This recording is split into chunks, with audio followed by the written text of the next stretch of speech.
for years, Paul became a friend. And like at that point, I knew him as my neighbor, Paul. But then he comes over one day and I think he wants to see my backyard. And he said, I have this film. And in one moment, he went from Paul to PTA and I was like, oh God, oh God.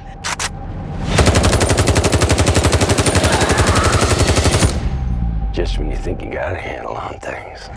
Is it true this started that you said, I want to do an action movie or something? Yeah, every young boy dreams of making a car chase movie once in his life, and I think that's a real kind of childhood thing. When your excitement of movies happens, and your introduction is seeing Smokey and the Bandit or Two Lane Blacktop or Vanishing Point. That stuff gets in you. It's really contagious. So those are the films that I love, and had always thought that I'd like to take a stab at it, but more to the point, I've always liked Westerns, so there's a kind of Western element. And yeah, 20 years ago, I kind of started noodling around with some ideas. In parallel, I was in love with this Thomas Pynchon book called Vineland, which the bones of which is about revolutionaries trying to outrun their past and kind of stay safe up in the Northern California woods. And yeah, over the years, the things just kept collecting and it taking detours and getting on the road and all the rest. And Benicio came into the process, and in a day and one dinner, we wrote the whole middle sequence with him. So,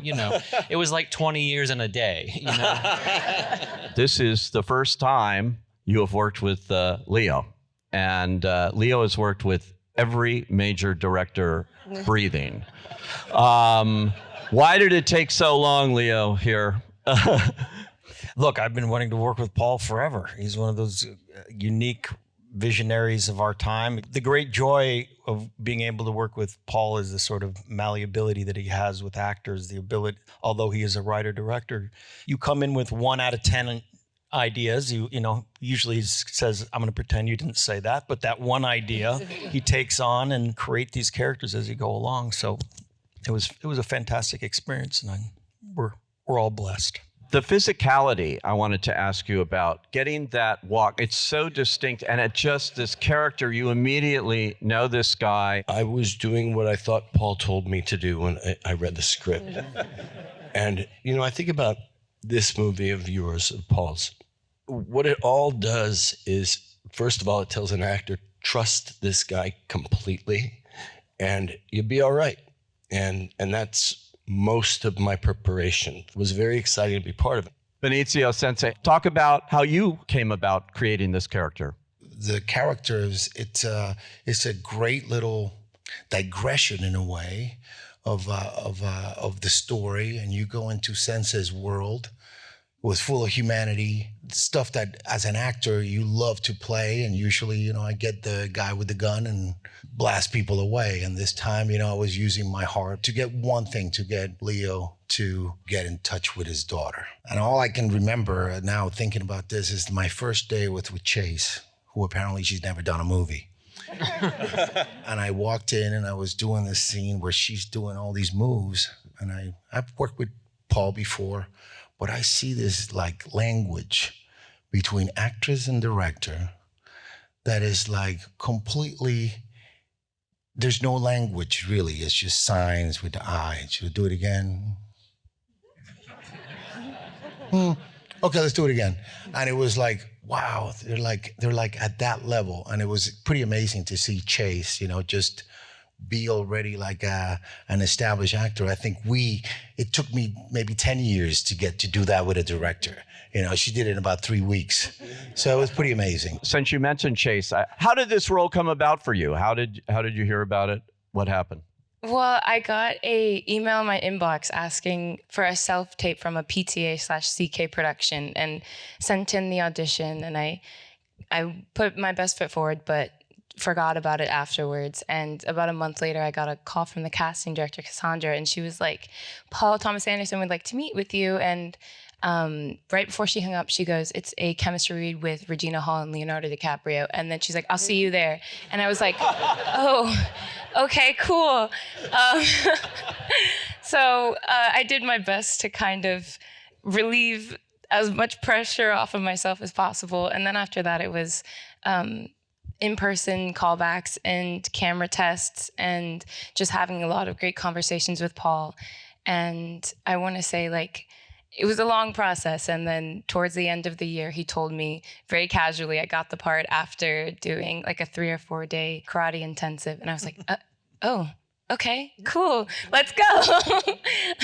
Let's talk about her mother here, Teyana. So just like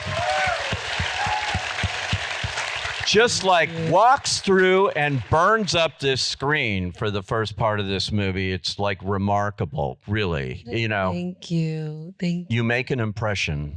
Thank you. Yeah. Can you talk about taking on this role? Yeah, I mean, it was really exciting. And, to my baby girls, what she said, he just will casually call you. So he called me one day and I was on a really, really long road trip and I was whooped. And he's like, hey, what's up? I said, who the hell is this? I'm tired. He said, it's Paul. I said, oh, hey, Paul. He's like, yeah, Paul Thomas Anderson, how are you? And I'm like, I know.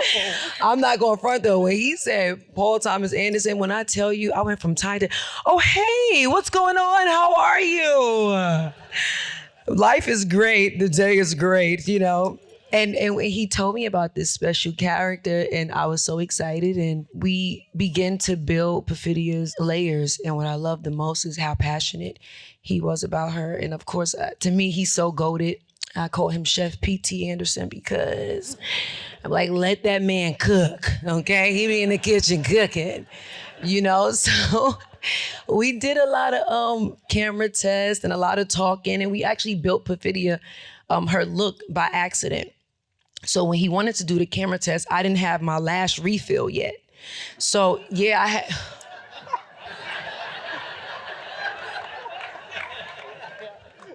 Listen. I literally had one lash on this side and one lash on this side. And then my nail broke.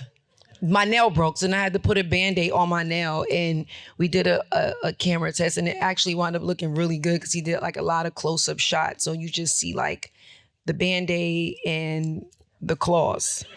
And that's how Perfidia came about. My hair was cute. Now the pixie was laid, and he proceeded to run his hands through my pixie and say, yeah, there we go. And I was just like, so I already only had 2 lashes on, a broken nail, and now you're gonna glide your hands through my pixie. It was so worth it. And I love Perfidia, and I love Paul so much, and I love my cast so much. I feel so safe and so covered and so nurtured, and I'm just so inspired, and I'm filled with so much gratitude to be a part of something so iconic. Thank you. Sweet. And Regina, true, yes. Yeah. Woo. True revolutionary, but also the moral center, I think, of what we're looking at in this film as well. And, Sean called this a gift. I think it's also a gift for all of you, but talk about getting cast in this. I'm a big PTA fan, like everyone on the stage. But I wanted to meet Paul. I was going to South by to do a film festival for Support the Girls, and they were like, "There's a panel. Do you want to be on it?" And I was like, "I don't know if I want to be. Who's on it?" And they said, "Paul Thomas Anderson." And I have been psychically stalking him for like 7. And I did. You can do it. And I did it. I looked over and he was right there at the table, and we find out we are neighbors, which I knew, I just didn't know which house, and I couldn't stalk him. Then for years, Paul became a friend, and like at that point, I knew him as my neighbor Paul, which was wonderful, because when there's someone you admire and they're a nice person and they're funny and they're a great dad, and you're like, that is all you really need. We could watch movies, I could learn. But then he comes over one day, and I look like shit in front of Paul. I should tell you, it's embarrassing the way he sees me regularly. He comes over and he says, I'm gonna come by. He comes over, and I think he wants to see my backyard. And I'm like, so Paul, I'm gonna put some flowers here I was renovating. And he said, can we go inside for a second and talk? And I was like, sure. And he said, I have this film. And in one moment, he went from Paul to PTA, and I was like, oh, God, oh, God, oh, God. It took me a second. I said, oh, God, I can't. And then he said, I'm going away with my family, and I will have the script when I get back. 2.5 months passed, and he doesn't mention it. And I was like, did he change his mind? Did he see something and I was really bad in it? And now he's like, I can't cast her. But I also can't mention it because he's a friend now. And I'm like, do I just let it go? I also wasn't allowed to tell anyone, so I had to hold it. And then 2 months later, I got the script. And the rest is history. Thank you, everybody. Pete. Thank you, everybody. Thank you for very coming, everyone. Appreciate it.